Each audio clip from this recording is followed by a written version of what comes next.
You're listening to the Options Insider Radio Network. For more quality options programs, visit www.theoptionsinsider.com or search for Options Insider Radio Network in your podcast provider of choice. Listeners can also access all of our programming through our mobile app, available in iTunes and on Google Play. Don't forget to follow along with your favorite programs and submit your own questions for the hosts at twitter.com/options. Facebook.com/TheOptionsInsider or via questions at TheOptionsInsider.com.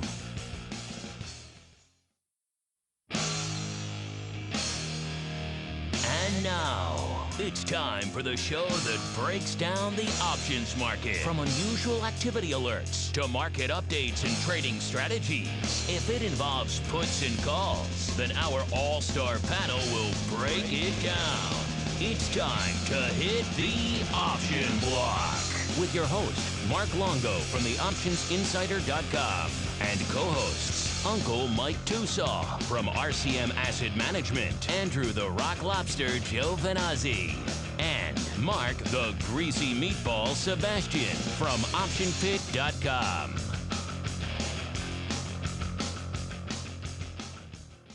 All right, everybody, welcome back to the Option Block, everyone's favorite bi-weekly source for all things options related. My name is Mark Longo from theoptionsinsider.com, as well as, of course, from the ever-exciting Options Insider Radio Network. And here we are on the old Option Block program, 400-plus episodes deep.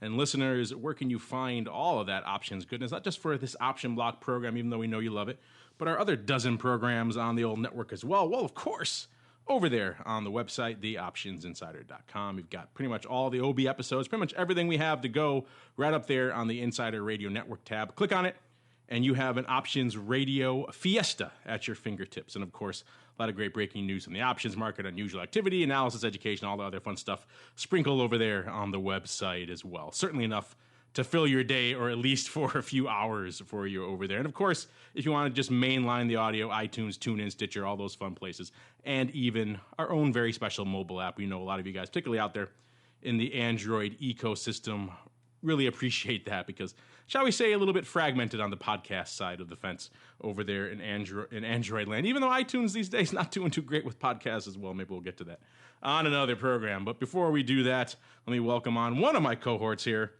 on the old all-star panel. The man gets the award today for beaming in from the farthest away from our scenic and sunny Chicago here. He is the Rock Lobster himself, Mr. Andrew G., beaming in from the hinterlands of Maine by way of a little thing we call OptionPit.com. Mr. G., welcome back to the program, sir. It is very good to be here. I am pleased as punch as always. Pleased as punch. You sound pleased as punch, sir. It's one of the, oh my gosh, I just realized that I think I lost my bet to you on where the ball's going to be. Well, we are looking that way, aren't we? Unless we have a substantial sell-off that pops us about 2.5 handles in the VIX cash in the next day or so. It does look that way, but we'll see. You still have time. You never know. China could be sneaky again. You never know. I have to say, and then some of my chat says I have to toot my horn about a trade that I did today. So I will a little bit later. Okay. We'll get to that a little bit later. Of course, we'll also be joined by Uncle Mike Tosaw a little bit later. He is fashionably late, as always, but we're not waiting for him. Oh, no, listeners. We're diving right on in to the trading block. It's time to break down the latest topics, trades, and trends in the world of options. It's time for the Trading Block. All right, everybody. Welcome to the Trading Block. This is indeed the portion of the program where we break down what was moving, what was shaking, what was rocking, what was rolling in the old market. Today we are recording this on Thursday, October 8th. For all of you playing the home game there, can't believe we're a week into October already. But c'est la vie, the year is flying as it has always done this time of year. But and as I promised to a few of you out there, don't worry, no Rocktobers inside. Oh, I did just say it though, so there you go. There you go. It's been invoked. By saying I won't say it, I did say it, so therefore it has been invoked for the month. So I did break my promise, but it was totally and completely accidental. if not completely on purpose. I'll let you decide, listeners. As we move on to what we saw today in today's activity, it was yet another up day on the old street. We've had a few of them of late, if you've been paying attention.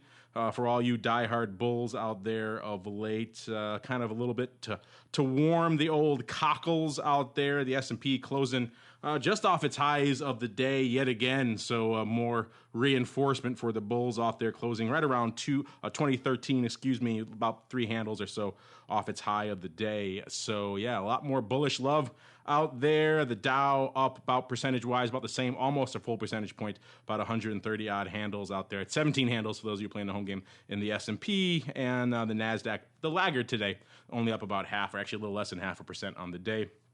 And as Andrew was alluding to earlier, all this upside love means, yes, indeed, my rather bold prediction on volatility views last week that we would be south of the 20 handle, but I believe I said not too crazy, around the 18 handle or so. It does seem to be holding in pretty well. Fixed cash off about 0.75 of a point or so today, hovering right around the 1770 level, so pretty darn close to that 18 handle. Perhaps I should just kick all this options content stuff to the curb and get into the full-on vol Karnak business. What do you think, Andrew?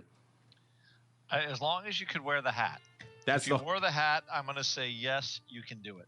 That's the whole reason to do it, right? To wear the hat. I think exactly. That is the whole reason to do it. So. Well, aside from my amazing volatility prognostication skills, which we'll get to on tomorrow's volatility views, who knows? Anything could happen tomorrow. We could be trading the 40 handle in VIX again tomorrow. Who knows? But before we get to that, Mr. Rock Lobster, while we're waiting for the prima donna of prima donnas, Uncle Mike Tosaw, to join us, what caught your eye in today's activity? And indeed, tell us about this trade that you must thump your chest over. It was funny because looking at, they were bidding the volatility up a little bit here into the close, or into prior to the Fed meeting. I'm like, as usual with the Fed. Anyway, I wasn't buying any of it. So I was talking to you in our chat room, like, I'm looking at VXX puts, and the 21.5 puts were trading for 6 cents. And I just closed the last of them for 40 cents. Don't do that very often. So not a bad one. So 6 cents to 40 cents? I'm sorry, I missed the early part of that. I was doing some stuff over. 6 cents to 40 cents. My last prices kind of all the way up. I sold the first tranche when I basically could get the balance of the position for free. Then I sold the second tranche, and then the third tranche, and then I was done. So that's almost odd block worthy, sir. Did you have indeed some inside info? Yes, my only inside info is that 9 times out of 10, the volatility goes down after the Fed says anything. But they were marking these puts like 21.5 is very possible in 2 days. And since I sold them at the last time at 40 cents now, that probably means VXX will be trading 20 tomorrow when the listeners hear. That does kind of warm the cockles, because we all missed, of course, what were they? The SEP 75 puts in Apple, when they were just so extremely juicy and so tempting, and they flirted there very briefly around the $1 handle, and they were immediately offered at a dime, I believe, the next day. Everyone missed those. Glad to hear you at least have had some home runs, or at least some solid triples here on some puts recently to make up for that missed opportunity. Yes, yeah, it wasn't too bad. So because all you hear is all these guys, oh, you're gonna make 1,000% on this stuff. So I just had to, But some of my other chat room people, they were in there, and they shared in the bounty themselves in the way that they do. So. There you go, paying for that chat room subscription. Paying for that chat room subscription already. There you go. Yeah, you know what? I think that's why people stay in our chat room, because somehow we pay for the subscription. And of course, the actual trades. Of course, now you're completely qualified to launch your own newsletter, Andrew Giovinazzi's Juicy Puts. Andrew Giovinazzi's Juicy Puts. It has kind of a nice ring. It has a bit of a ring to it. So if you launch that, I'll be expecting my cut in the mail. Because who would want to subscribe to your Juicy Puts newsletter? I'm cracking myself up over here. Before we go too far down the rabbit hole, let's segue away from the Rock Lobsters, the home runs, or indeed solid triples, to welcome on the most fashionably lateness, Uncle Mike Tosaw from RCM Wealth Advisors. Uncle Mike, welcome to the program. Fashionably late, as always, sir. Oh, not always. I'm typically on time. Come on, now it's Sebastian that's always fashionably late. There's nothing fashionable about Sebastian, but he is indeed late off, and you're right. Okay, good point. Nothing fashionable. So I guess I am fashionably late. So I'm in with a good fashion. So we had quite the day today, Uncle Mike. The rally continues. S&P closing just a tick or two off the highs of the day. We're north of your magical level, the 2,000 level, in the S&P, hovering right around 2013 or so right now here as the day comes to a close here. So you mentioned on the last show you were kind of waiting for it to close and kind of hold above this level. Can we now officially pronounce you as returned to the bullish camp?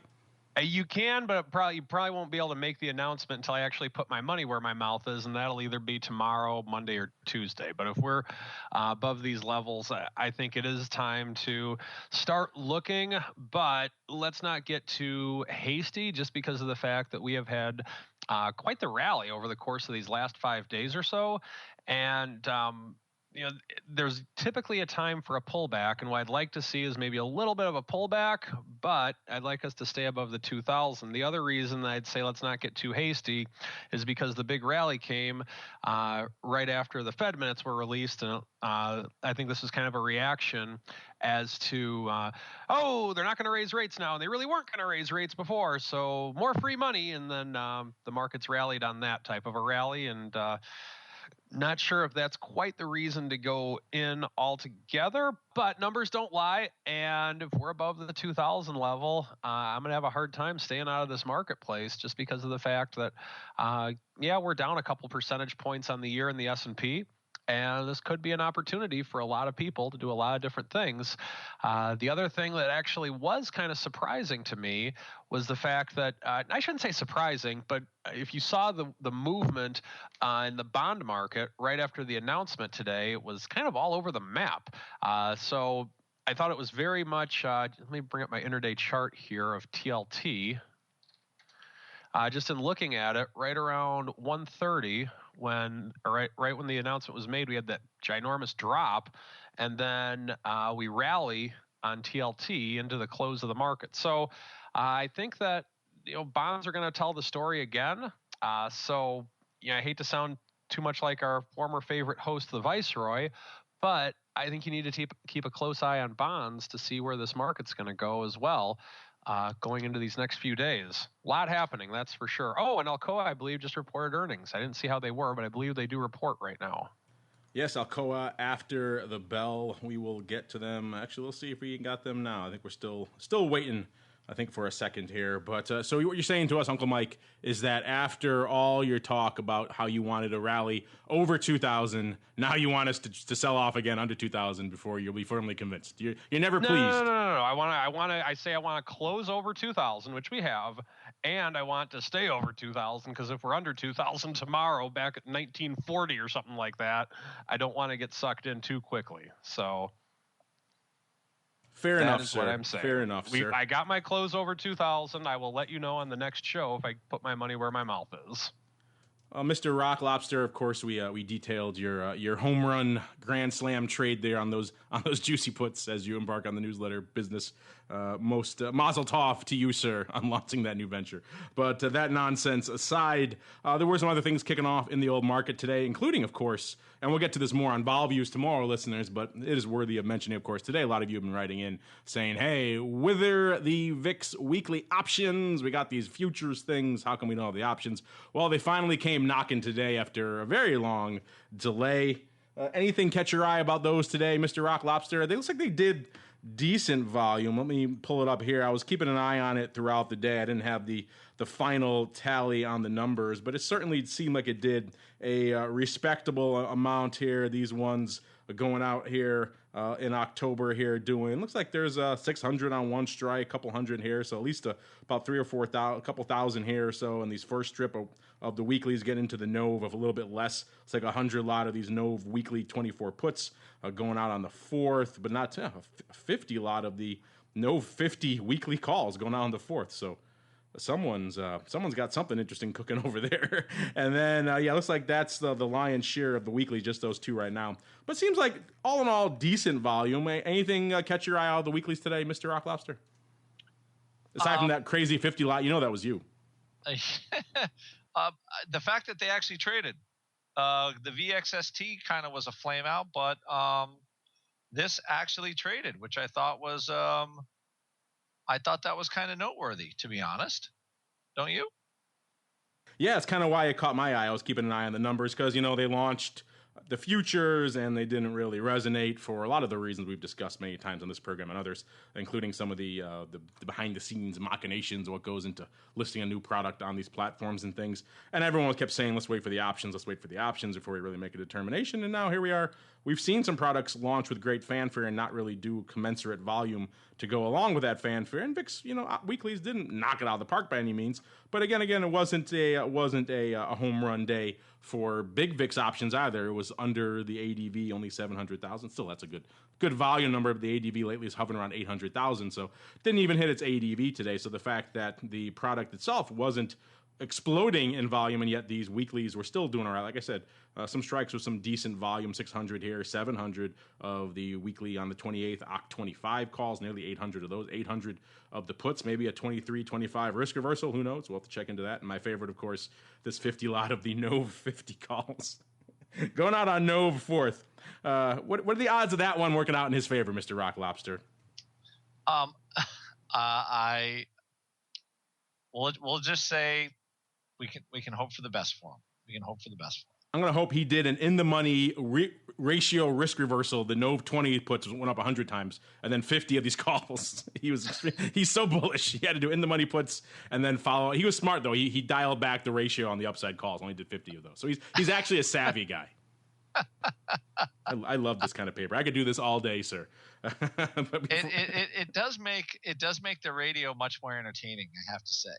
It makes it kind of entertaining. Yeah, all you guys out there who play in these, shall we say, optimistic strikes in VIX, let's just put it the north of 50 group. All you guys who play out there, I love you all for all various reasons because you've made such great fodder for our programs. Usually you tend to come out in February for whatever reason. I marked on that before. Feb seems to be the crazies. When the crazies come out from a vol perspective, we see like people loading up on the Feb 75s and things like that. But even in October, which we won't call Rocktober, never, never, never. No, not on this network. We see some crazies piling into these weeklies here in VIX. So good stuff. Speaking of crazy, aside from the VIX options. Excuse me, neither of you guys get a chance to review. Again, we'll hit on this more on vol views, but it's worthy of discussing here as well, different audiences, and a little bit more of a trading mindset here as well. Either you guys, Tosaw or Mr. Rock Lobster, get a chance to review these kind of sweeping proposals that BlackRock has put through. BlackRock, of course, one of the big providers of a lot of ETF products, a lot of other products out there on the market. And kind of a lot of these makers of those products and others have been a bit, shall we say, disconcerted over the past month or two by the extreme volatility, a lot of it having really negatively impact a lot of these structured products out there for a variety of reasons. They have to derive their values and NAVs and other things from these products that are whipping and moving all over the place. It makes that a very challenging thing. So a lot of people are writing in, particularly after the August 24th sell-off, saying, hey, these crazy ETFs were off 20, 30, 40%. The underlying components that went into this ETF, none of them got over 10 or 11%. How can this happen? So there's been a lot of blowback against them. So not surprising that a big firm like BlackRock, which has a lot of hands and a lot of pies, including that side of the fence, would come out and say, here's their essentially solutions to this extreme market volatility. And essentially a lot of it boils down to stuff we've seen before, but trying to make it systemic across the board, which is essentially a system of kind of uniform limit up, limit down, kind of shutdown levels for all names, all products, all indices, all exchanges, all stock exchanges, all options exchanges, et cetera. So there's more uniformity to what we're seeing out there because you're seeing different names getting halted at different price points and different levels. They pointed out, I think, some of the ETFs that were in the financial, for example, some of them combined in a lot of these financial ETFs. JP Morgan was in them, for example, back in the big sell-off on the 24th. They dropped 21%. Meanwhile, Morgan Stanley only dropped 11%, all in that same day in the same sell-off. If they had these uniform kind of limits in place, you would have seen, I guess, I don't know what the level they're proposing. I'm assuming somewhere on that 10, 11% range. You'd see a uniform 10 to 11% drop in both of them. And that would, of course, make their job a lot easier in terms of calculating these products. It would also, I think, perhaps go a long way toward perhaps stemming some of the confusion and terror on moments like that. We've seen proposals like this bandied about before. This one actually has some muscle behind it. because it's got BlackRock behind it. Maybe Mr. Rock Lobster, will start with you. Any thoughts on this? Have you had a chance to look this over? And just the idea in general, perhaps more uniform structure to control this kind of what they term vol, but really it's kind of more of a market structure argument to going forward. So they're blaming, and they're the biggest issuer of ETFs around. They're blaming the volatility on the products they create because it causes volatility in the stocks that they put in the products. Yeah, essentially, here's what they say exactly. They say, with the recognition that moments of high volatility and discontinuous pricing may be a persistent aspect of today's markets, we see a need for market participants, exchanges, and regulators to improve the U.S.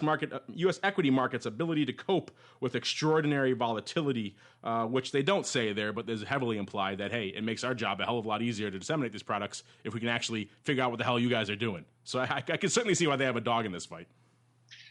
They do, but it's, I'm sorry, but, they're getting what they get. It's like everybody wants to smooth things out to such a level that, I'm sorry, the market is crazy and your derivative products are going to be crazy too. The exchange has trading halts. I'm sorry. You know what? It's like, you guys make a ton of money doing this. Just go do your job and do your best. Shut up. A big FU from the Rock Lobster to BlackRock.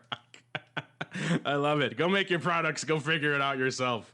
That's I like it. Uncharacteristically a little bit, not just cynical, a little bit on the dark, perhaps even angry side. That's what I expect from a new newsletter author like yourself. Yeah. They're big boys. Come on. You can mock them in the next edition of the Juicy Puts newsletter. Exactly. Believe me, they are not. I look forward to your weekly Juicy Puts editorial, my favorite part of the newsletter. Exactly. Well, as long as they keep creating stuff, we'll have clients to help figure out what the heck they create. So, I'm sorry. It's a great company. They do lots of good stuff, but they're in the business of creating financial products. And when the market's volatile, everything's going to suck, and they just got to deal with it. In this late breaking news, BlackRock withdrawing their sponsorship of the Juicy Puts newsletter. Further details forthcoming. Uncle Mike, save us. You are indeed usually the more optimistic, bullish, happy, whatever you want to call it, guy here on the panel amongst us diehard cynics and bitter folks. What's your take here? Do you agree with the Rock Lobster? I almost said the lock. The Rock Lobster's cynicism on this, or do you kind of agree with BlackRock? No, I disagree with the Rock Lobster. I think that he needs to be even more cynical on it than he already is, quite honestly. Wow. Calling for more cynicism from Uncle Mike. That's a rare moment indeed. Yeah, I claim umbrage on BlackRock even because of the fact that, you know what? I am not a $23 trillion outfit, but somehow I find out a way to hedge my clients' portfolios, and I have my puts on. I do my job. Why should we get this market halt if there's market volatility? On August 24th, the mini flash crash, and back in May of 2010 and the big flash crash on those days when the markets were going down, I actually was saying, oh, you know what? We have puts in place. That's why they're there. So it's mathematically impossible for you to lose more than X, and whatever X is, that's what they told the client to begin with. And that's how we work. So with that, to me, it's basically like them saying, you know what, instead of us actually working to make sure this works right and making it smooth, like hardworking folks out there like Uncle Mike are doing, let's just have the government shut this down if it's not going our way, so we can go out and have our $8 martinis at 1 o'clock and what am I thinking? $8 martinis, $80 martinis at 1 o'clock. Talk about some type of gibberish to make ourselves sound smart and gather more assets and not really do much about it. That's kind of how I view it. Wow, a double dose of umbrage and indeed cynicism. I look to you to be the ray of light and sunshine on the show, Uncle Mike, and not so much today. More darkness flowing from. I'm fighting for the people, Mark. I like it. I concur. Yeah. You could join in, have a second voice on the op-ed column there in the Juicy Puts newsletter. And, I'll gladly. Against BlackRock. And before we roll out of this is just a silly story. I wanted to include it on the show today because it's been all over the news of late and kind of cracks me up. We talk a lot about on our Odd Block listeners about, of course, unusual activity, insider trading in the options market. It sounds like insider trading not limited anymore to the world of finance. I'm sure, Tosaw, you've seen something about this. You're a sports guy out there, and all you've probably listeners, if you've been anywhere in any major city or any major network, have seen ads for these ridiculous fantasy football. A lot of you probably use them, or fantasy sporting in general, things that promise hundreds of millions, even billions of dollars in prizes, which if you ever pay attention to these, you kind of have to scratch your head and say, how are they giving out $1 billion and probably taking in $1 billion in revenue? Who knows? But still, a lot of money going into these essentially legalized forms of gambling.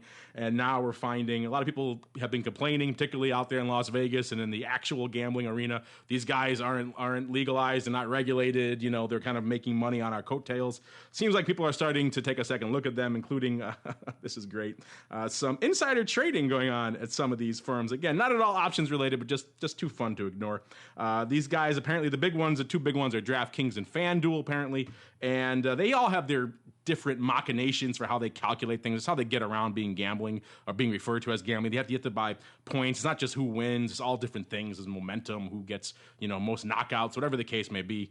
They kind of do it in different ways. But these employees are looking at the data on one of their sites, and the way these sites are set up, if they have early access to that data, it gives you an advantage on how the other sites, they pay out their money. So they take that data and they turn around and then they front run on the other site, and then they load up their bets. And so they're essentially using their own customers, taking all the data from their own customers and turning around and placing bets on a competing site, because they're forbidden from placing bets on their own. That would be literally front running their own customers. Instead, they're doing it on another site to pick them off. And so they're investigating insider trading going on back and forth between the employees of these two companies. And one of them, DraftKings, even came out recently and said, well, we did an investigation of our own, and only 0.3% of the money that we've given out so far has been awarded to employees of the other firm, which is FanDuel. But still, because they've given out nearly $2 billion, which is some serious prize money, that would mean the other employees have won about $6 million so far. So for a small group of employees, that's a lot of money. So yeah, interesting stuff. Again, Rock Lobster, Tosaw, I don't know how much you have on this. Maybe Tosaw will start with you because this is more in your wheelhouse. Kind of just a silly one, but I had to just point it out. Everyone's always lumping insider trading over there at options and things. And it's not just limited to options or indeed stocks or even finance. You get it pretty much everywhere, including fantasy sports betting. Yeah, you never know with something like that. That's something where in time, I think we're going to have legalized gambling exchanges with sports in some way, shape, or form, because I'm surprised it hasn't now. Let's look at this for a second. In the newspaper, you see the line on any given game, like the Bears are favored by 5. Oh, wait, what am I thinking? The Bears are 10-point underdogs, or whatever the case may be. And that's the equivalent of posting that's like saying in Illinois, the marijuana prices in Colorado are X amount, because marijuana is illegal in Illinois, yet it's legal out in Colorado. But the fact that the sports lines are posted in every major newspaper across the country, and it's only legal in Vegas or in Atlantic City and a few other sports books around the country, I think that really says something to where the laws actually are. I'm actually surprised that we haven't had more not insider trading, but more involvement from NFL players on gambling in some way, shape, or form. And I think the reason is because it's such a high paying, I shouldn't say I'm surprised. I'm not surprised, but I think the reason is that they get paid such a large amount of money that they don't want to risk that by turning to the dark side and becoming another Pete Rose. In time, this is going to become more of a legalized, regulated thing, I believe. Already, it's an SEC, not sponsored, but it's legal through the SEC to actually invest in certain athletes. Meaning, if you want to invest in, and I forget who they are, it's very small right now, but you can actually invest in certain athletes just like you would invest in a certain stock. So let's say Joe Blow, if he gets an endorsement for a ton of money, you can benefit from that because you invested in him from the get-go. Now, Joe Blow gets some money for participating on it. I don't know exactly how it works, but I do think that in time, that's going to be a big direction as to where we're going, just because of the popularity of not only fantasy football and professional football, but just sports in general. So right now, I think that we're kind of in the 1920s with fantasy football in comparison to how stocks were back then with the insider trading before the regulations existed.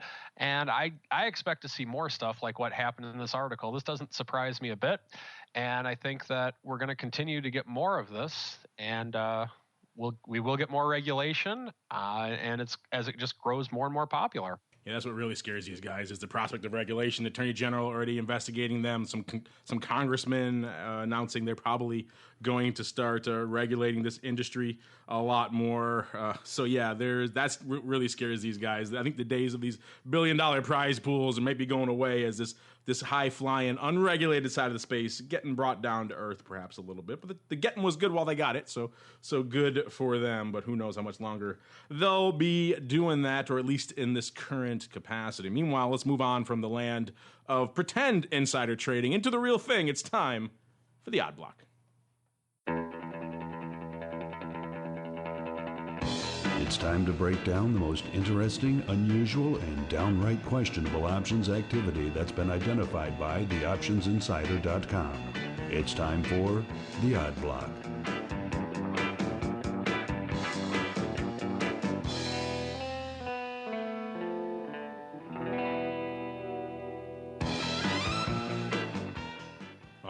Everybody, welcome to the Odd Block. You guys know the drill. This is the portion of the show we break down the weirder, the wilder, the wondrous, the perhaps just whimsical paper that is catching our eye out there in the old options market today.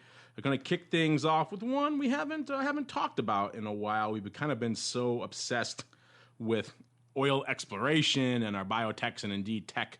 We haven't just gone back to check on. They are indeed a technology name, but we haven't checked in on them in a while. This is good old Pandora Media, ticker symbol P. Closing today about 19.5, selling off pretty hard, off about $1.50 or so, nearly 7% today. Not the best day for good old Pandora. This is the name that's averaging about 17,000 contracts a day, doing 111,000 today. So just lighten it up quite a bit today. And what caught our eye out here in good old Pandora was actually the lion's share of that volume, about 92,000 contracts coming in this one mega trade, vertical roll, call it what you will. It was the Jan 2022 call spread that caught our eye, going up in 2 mega blocks, totaling 46,000 contracts for 85 cents. Looks like indeed a bit of a house money roll taken off on the 20s, which have nearly 70,000 contracts open and reestablishing there on the 22s here in good old Pandora. Interesting timing, a day like today, this thing is selling off hard. Our friend perhaps still thinking there is some more room to run here in good old Pandora. Mr. Rock Lobster, kick us off here. What's your take on our friend rolling here from the 20s to the old 22s in P? I tried to figure out when they got in, and it certainly was a while ago. So I think they've been writing that from the 15 handle, and they're taking their money and going. So today's sell-off, it hurt them, but it's not going to really, it's not too much of a dent if they wrote it from the 15 handle. Yeah, it's a little dent, but they still, I think they've rode these calls up from small dollars. And I could almost swear, I'm searching back, I thought this Pandora trade might have gone up a while ago. The good thing about doing unusual activity is I've got about 1,000 I've got detailed files on what has traded in the past. So I'm going to search for Pandora here. I was just looking. I looked this more. I just couldn't see anything shorter term. Now on 9, let's see, today is on the 21st of. While you're looking for that, I can mention what caused them to sell off so aggressively today. They agreed to buy Ticketfly today for $450 million. So that accounts for the large, nearly 7% sell-off we saw out here in Pandora today. So that said, Mr. Rock Lobster, when did they open up these well-timed calls? I don't know, but there's been buyers of calls and rolling up for quite a while. The last thing we profiled is the Jan 2016. Somebody bought the 1827 call spread for 228. So this has been, it's a movie that has somehow been paying thus far for these people. Yeah, if they got this sale off early, they may have even avoided some of the pronounced sell off here. I don't know how much they could have avoided, but it could have certainly better than waiting on today, day like today when you're rolling calls here to the upside. Keep it on the call tip. We're going to move a little bit farther afield and a little bit farther out in the expiration calendar. This time we're looking at good old OOP. This is the Power Shares DB US Dollar Index, ticker symbol UUP. Closing today, $24.84. Pretty much unched on the day. If you've been following any of the economic news of late, you know the dollar is all pretty much on top of every story.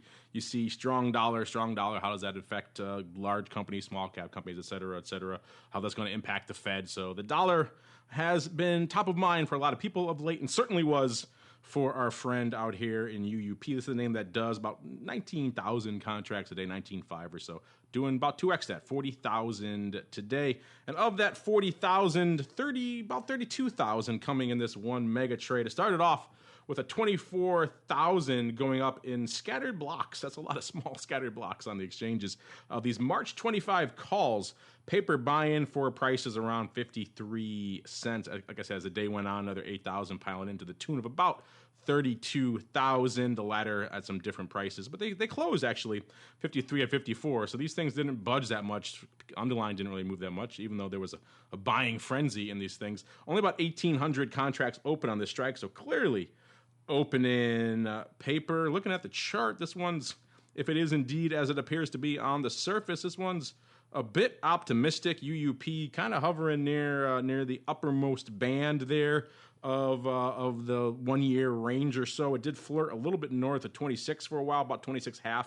We're hovering right around south of 25 and now. So it is floating a little bit on the upper edge of that. But our friend here deciding, not really discouraged by that at all, saying, you know what, 25 is the place to be, and we're going to be north of that and well north of that by March of next year. Mr. Rock Lobster, a couple of things that are interesting to this. Not only the net size that went up, but the fact that it went up in kind of some smaller blocks. You got the feeling that this is maybe the counterpoint to your Juicy Puts newsletter. Indeed, the Juicy Calls newsletter is the culprit for this one.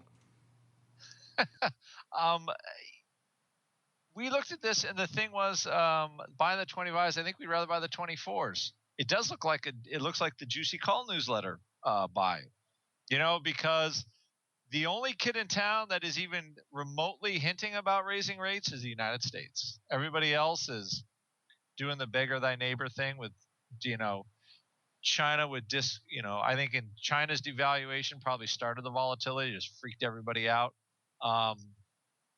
And the U.S., try as it might, is going to stay on whatever course they're going to do. So, and that the highs for UUP, I believe, are like 26.5 or something like that, 26.35. So somebody's saying, okay, the dollar's going to rally, but we're not going to, because I saw some call selling paper short term, basically people dumping the calls they had, thinking that the Fed might raise, and now they're not. So they're moving it all out to March. And that should cover whatever might happen in dollar land, supposedly. So not a bad trade. I think I'd rather just buy the in-the-money calls, though, at this point. Yeah, I'm thinking just in general from a marketing perspective, the Juicy Call newsletter not going to have the same ring as the Juicy Puts, not going to resonate as much. That said, though, whoever newsletter this is, they moved some size. They moved 32,000 contracts. So this one, apparently someone out there is in love with these Juicy Calls. And doing that much size in small chunks is an impressive lot. Of course, some of the early size, I'm sure, was the newsletter providers themselves. As we've always said, they get in first and they get the best level. But still, this is some size. So apparently someone out there loves themselves some juicy calls. As we move on into our final victim, our final name of the day.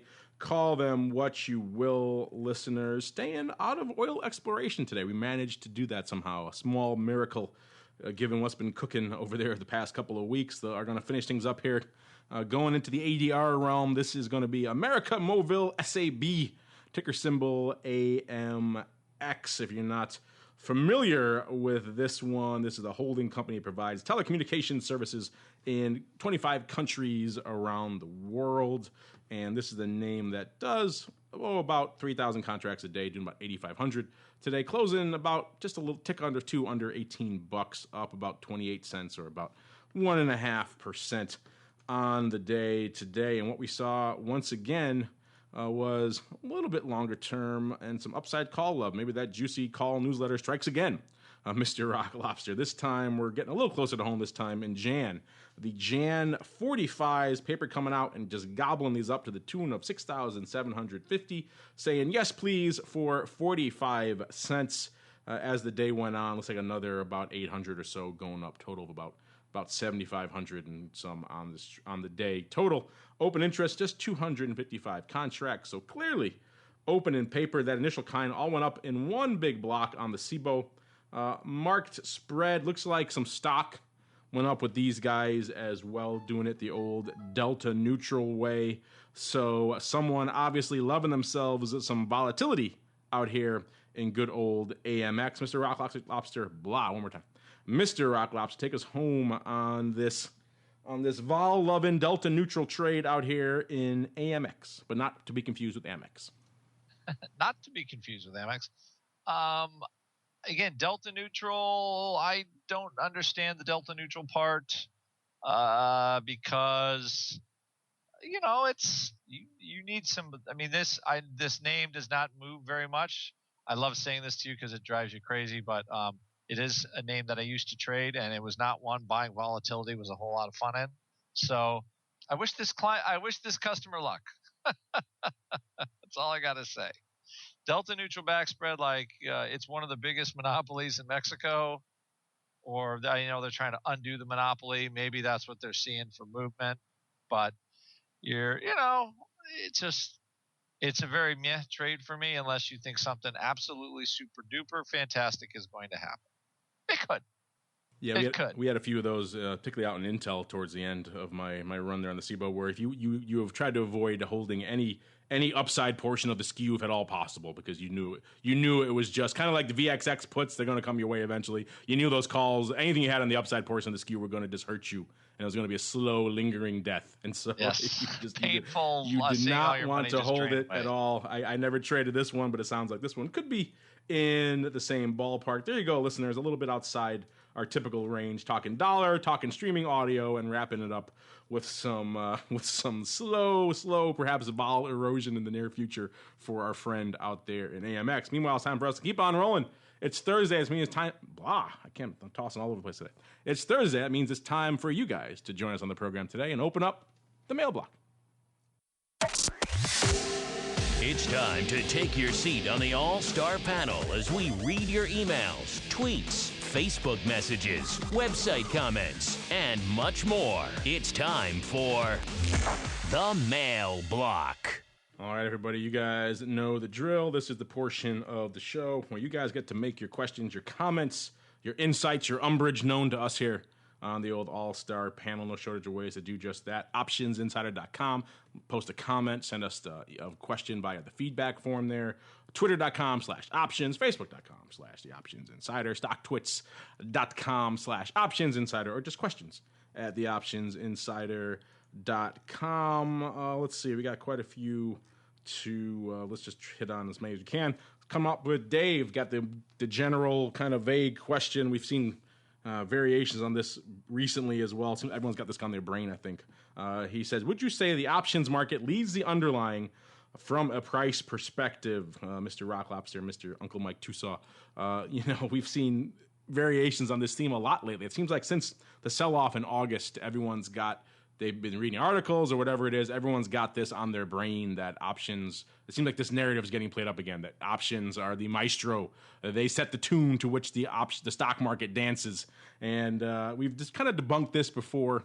Maybe we'll do this a little bit again. I bet you kind of wished, I know I certainly did, Rock Lobster. We were talking about, our days, painful as they might have been as market makers. Don't you wish back then you had that kind of market-moving power as the all-knowing, all-seeing, all-powerful options liquidity provider that you could just move the stock wherever you wanted? I wish I could. Now, sometimes when I was trying to get some stock done, I remember being totally bent over a barrel by the New York specialist. Oh, you want to buy 20,000? I don't think so. Yeah, they saw you coming. I remember moving the markets, but not in a way that I found pleasant or enjoyable. What I would say, though, is from Dave, is the market, the uniqueness about options is it has a current volatility, but the options market also, basically, they post what a future volatility is. And it is, I still think it's unique in the fact that you have where the current market is trading and where everybody thinks the market is going to be trading a month from now or 6 months from now. So in that respect, there are some interesting things there. And of course, Mark, Sebastian, and I have built the volatility, education business around getting people to understand that. So it's mostly what I would say is that the options market is led by the rightness or wrongness of future volatility, and that's sort of where the options are priced from expectation of future volatility of underlying. They don't really beat the stock around too much. As one who unfortunately was on the wrong side of that more times than he can remember, it would be the stock people that stocks actually drive the option pricing. Yes, unfortunately. Yes, everyone ascribes that power to the world of options. Unfortunately, we don't really get to wield it. It'd be nice. But no, let's see. Let's see if we can hit on a few more quick ones here. This one comes from NKX. How do entries work on option strategies? Is entry random? Should we cure when we're filled? Should we adjust often? How often should we adjust on a strategy like an iron condor? Wow, I picked the wrong one. There's a lot of questions in here. Let's see how many we can get to from Mr. NKX. Let's see if we can knock off as many as we can quickly. See, how do entries work on option strategies? Is entry random? No, I would hope not. God, no. Have you been listening to this program? If you just a random willy-nilly pick an entry point, I don't think it's going to work out for you very well over the long term. You should hopefully have some entries and exits planned ahead of time when you're setting up these trades. I mean, how many times have we talked about on this show, particularly when it comes to spreads, people don't understand how they work, when they can get in, when they can get out. So have a reasonable, of course, a price to get in, but a very reasonable price with some reasonable profit expectation to get out. Like, you can't all have the juicy puts that Andrew had earlier, making 4 cents to 60. You're going to have some more reasonable profit percentage. So have that in mind. 60%, whatever it may be, whatever you get it out for of that spread's max value, you take it and you can run with it. Maybe 80 if you're on the more ambitious side of the spectrum, but somewhere in that range, you want to have some sort of setup value when you're going in. Should we care when we're filled? Well, when, or I guess he meant where. Yes, you should care when and where you're filled, I would hope.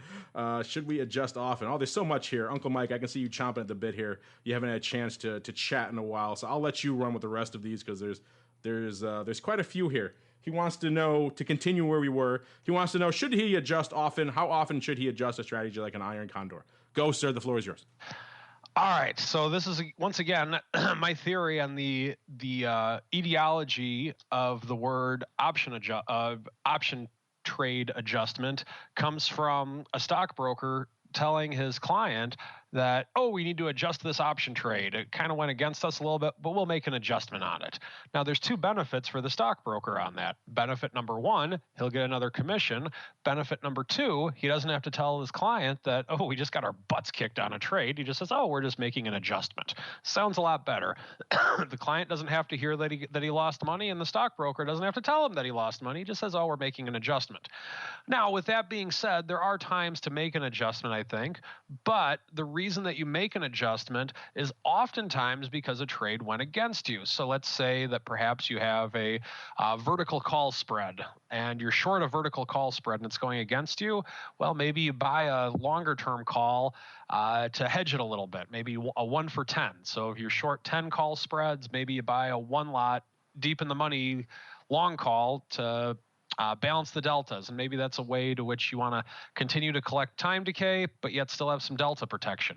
right or wrong, it is an adjustment. Now, there are adjustments with which you can take profit, like rolling up a put. You sold a put on a stock goes up, you still think it has more room to go, and you want to roll up that put to a higher strike price. That's a good adjustment. But oftentimes, from my experience, adjustments are typically made when the trades are going against you, which, once again, nothing wrong with that if that's part of the initial plan to begin with. Now, the question in terms of how often should we adjust on a strategy like an iron condor? Well, with an iron condor, you need to have a plan to get out before it gets really bad. So in other words, let's say that you're far out of the money iron condor trader, meaning you like to have a 7 delta or a 6 delta or something like that on the short strike price of each side of the iron condor. I haven't traded an iron condor in probably 4 or 5 years, just because I don't think that the vol's been high enough to justify it personally. But with that being said, if you're going to do something like that, I think that you need to have an adjustment point when, let's say, that delta gets to maybe 25 or maybe 30, as opposed to waiting until it gets up to 50, because when it gets up to 50, that's when the underlying is right at the money. And when you do that, and if you do wait until then to make an adjustment, you're going to have one heck of a time making your money back from the loss that you're going to take on that trade. I don't care what adjustment you do, it's going to be very difficult to make money when doing that. So I think if you are going to trade an iron condor, you need to have a plan as to what you're looking to do. Now, with that, I've told this story on the show before, but I'll tell it again. A few years back, this is probably one of my first ever trades. First ever futures option trade, I think it was what it was. I was doing a short strangle on the 10-year note. And so, they're about to make an announcement. I forget if it was a jobs report, but it was some type of an announcement from the government. And so I'm like, you know what? Well, if it goes way up, I'm in trouble. So I better buy some calls to protect this. Well, but when it goes way down, I better buy some calls to protect that. Well, what about volatility? Well, maybe I should buy some puts here. Oh, but then what about this? What about that? And so I went through about 12 things in my brain. I'm thinking, okay, I've covered all the bases. I am set. I will not lose no matter what happens.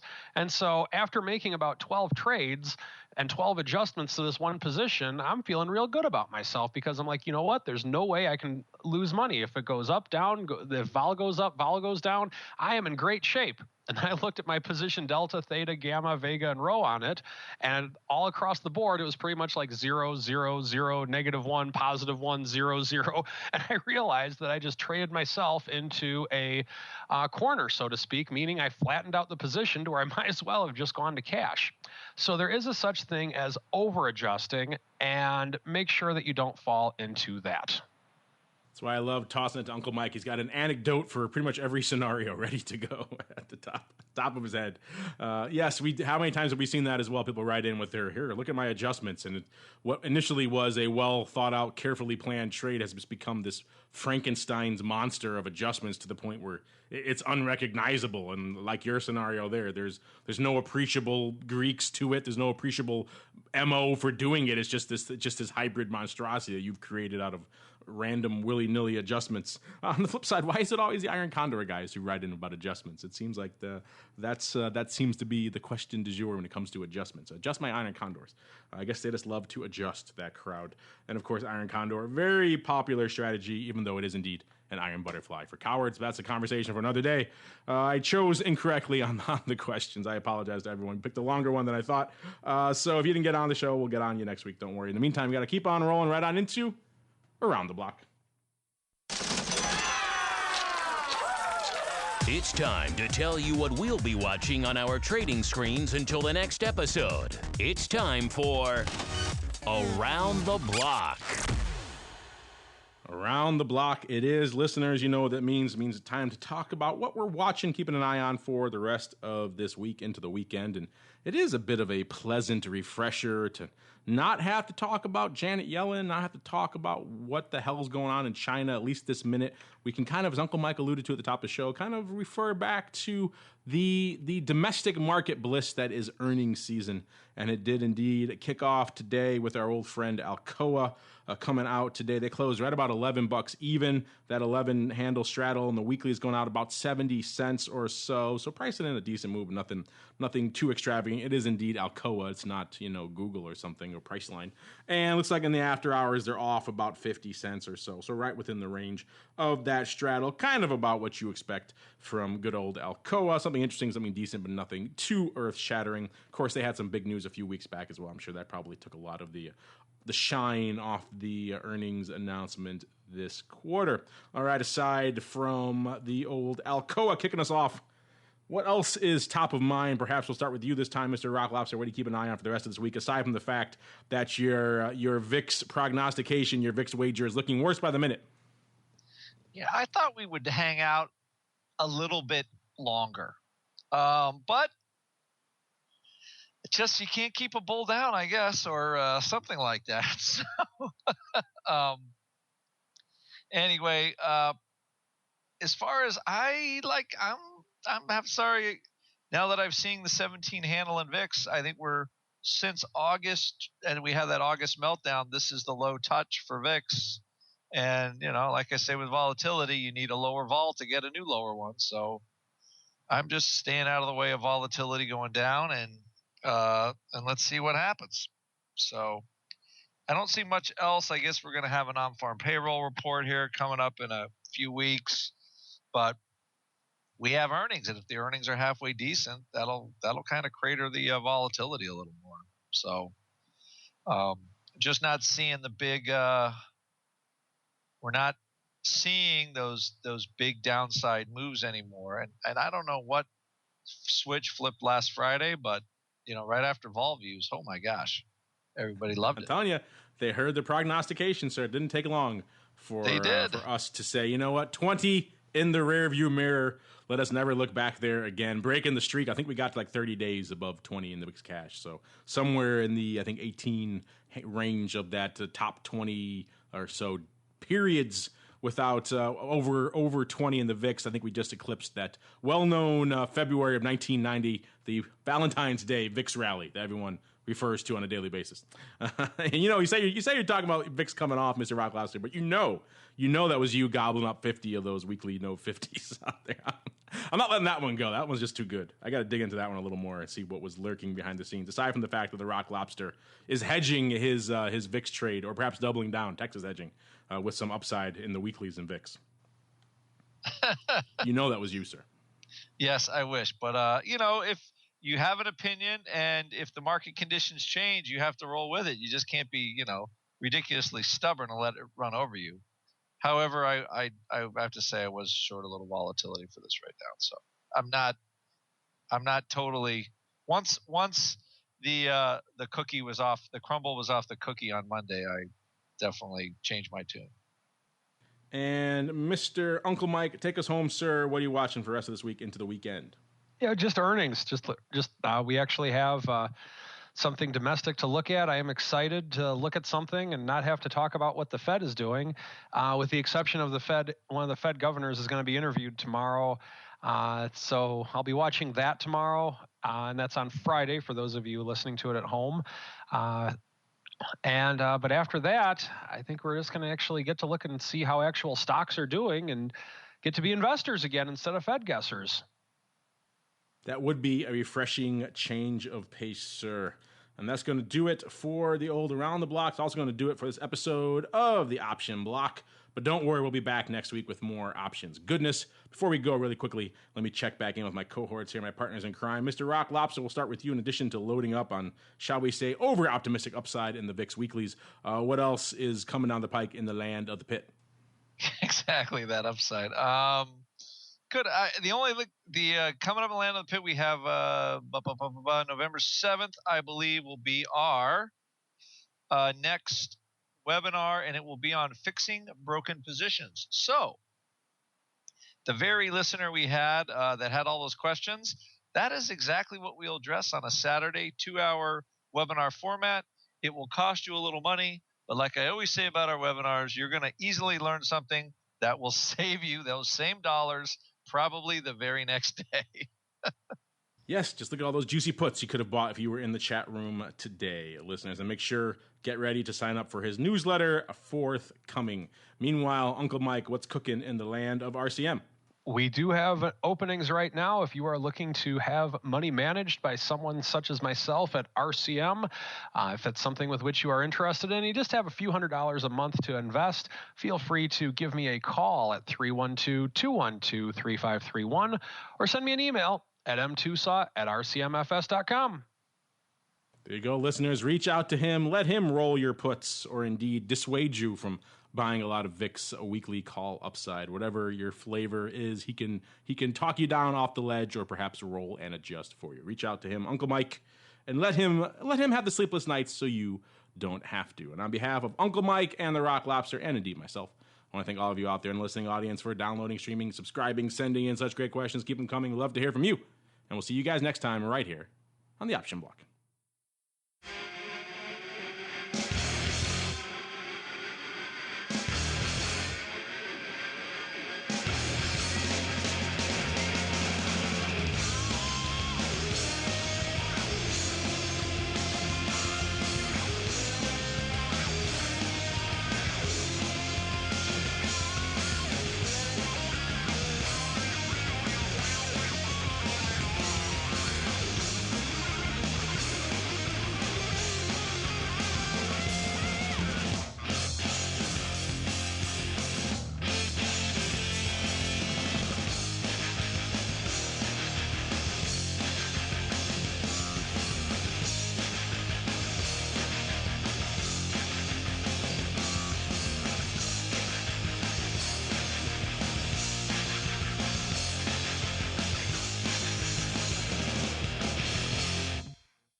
The preceding program was a production of the Options Insider Radio Network. For more quality options programs, visit www.theoptionsinsider.com or search for Options Insider Radio Network in your podcast provider of choice. Listeners can also access all of our programming through our mobile app, available in iTunes and on Google Play.